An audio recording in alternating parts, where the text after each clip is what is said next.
náklady vo výške 12 404 000 eur. Čistý zisk je 4 424 000 eur. Podnikové výnosy v 2014 roku mali výšku 43 818 000 a podnikové náklady 37 308 000 eur. Rentabilita obratu je 14,9. Majetok našej spoločnosti tvoria aktíva a pasíva. Cudzí kapitál vo výške 4 800 000 eur. Vlastný kapitál spolu 10 670 000 eur. Likvidita dosahovala 631%. Rentabilita vlastného kapitálu 41,4%. Vlastné náklady na vyrobený kus 98,98%.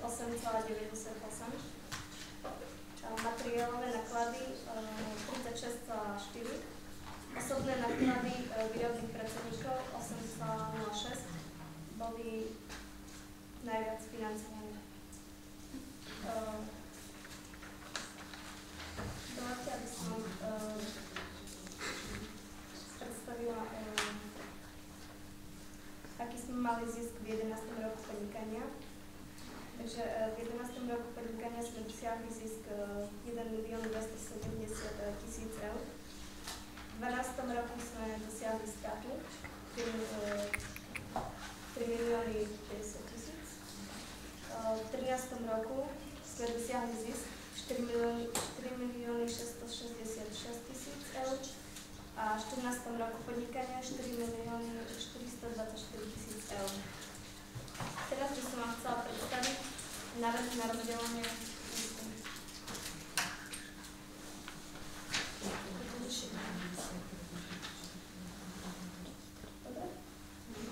Áno. Čistý zisk 4 424 000. Rezervný fond 20%, 884 800 eur. Dividendy 38%, 1 689 120 eur. Tantiemy 17%, 752 080 eur. Sociálny fond 6%, 265 440 eur a sponzorstvo 500 000 eur. Nerozdelený zisk 340 560 eur. Ďakujem za slovo. Prenechám slovo generálnej riaditeľke Zuzane Vojtkovej. Ďakujem. Teraz otváram diskusiu. Dobrý deň, som našou akcionárkou a mňa by zaujímalo, že prečo ste sa nerozhodli splácať dlhodobý úver, keď viem, že sme mali dostatok peňažných prostriedkov na účte. A nebolo tiež povedané, že tvorí nám tu máme teda cudzí kapitál, v akej výške máme momentálne ten dlhodobý úver? Každý rok sme postupne splácali úver po výške 350 000. Áno, ale viem, že pôvodná výška úveru bola 3 300 000 a viem, že 3 roky za sebou sme mali až veľa peňazí, ktoré vlastne len ležali skladom niekde na účtoch. Plánujeme ďalších rokov splácať. No len či si na situácii. Dobre, ďakujem.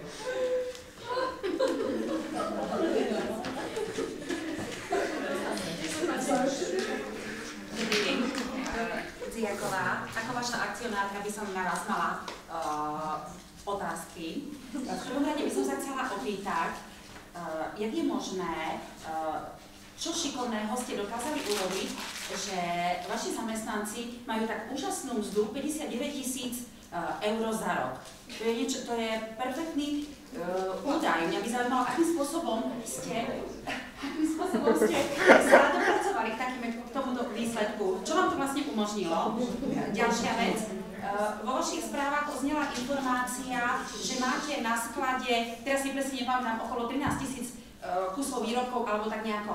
Chcem sa opýtať, nevyrábate náhodou na sklad? A posledná moja otázka. V správe generálnej riaditeľky oznela takáto informácia v tom smysle, vypracovala som novú stratégiu v existencii firmy. Nikto vám z vášho manažmentu nepomohol? Ja by som takých pracovníkov vyhodila. Ďakujem. Takže chcela odpovedať na... Chcela by som odpovedať na poslednú otázku. Áno, ja som už vypracovala, ale určite som sa poradila aj s ostatnými manažérmi, takže sama by som to asi tak tiež zvládla, ako by som mi nemala ich pomoc. Bez ich pomoci, myslím. Takže to len tak nesprávne vyznelo. Áno. Ďakujem. Takže ja by som chcela odpovedať na otázku o tých skladoch. Takže máme momentálne v sklade 13 213 kusov výrobkov a ste sa pýtali, či vyrábame, no prečo tam máme proste toľko málo alebo tak, a chcem povedať, že nevyrábame asi na sklad, ale hneď sklad vyprázdňujeme, snažíme sa mať čo najmenej kusov výrobkov v sklade, aby sa nám peniaze točili ako viac nám v sklade. Čiže to je krátkodobá zásoba. Ďakujem. No a k tým zamestnancom, tak naši zamestnanci máme, ako som spomínala, máme zamestnaných 49 zamestnancov, pretože máme vynovené stroje a tie pracujú, majú väčšiu kapacitu, tak pretože naši zamestnanci obsluhujú, jeden stroj obsluhujú 3 zamestnanci, tak sú vysoko kvalifikovaní, tak preto majú také vysoké. Ďakujem.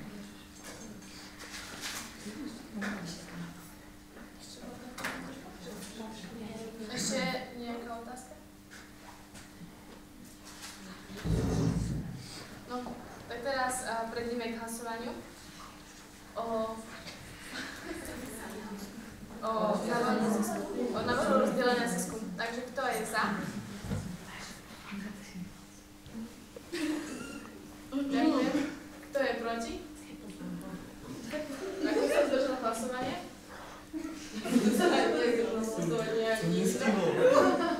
A ďakujem. Nie sú žiadne otázky. Rada by som poďakovala za vašu účasť na našom malom zhromaždení a zároveň som s vami aj rozlúčila. Ďakujem za. Takže ďakujem akciovej spoločnosti.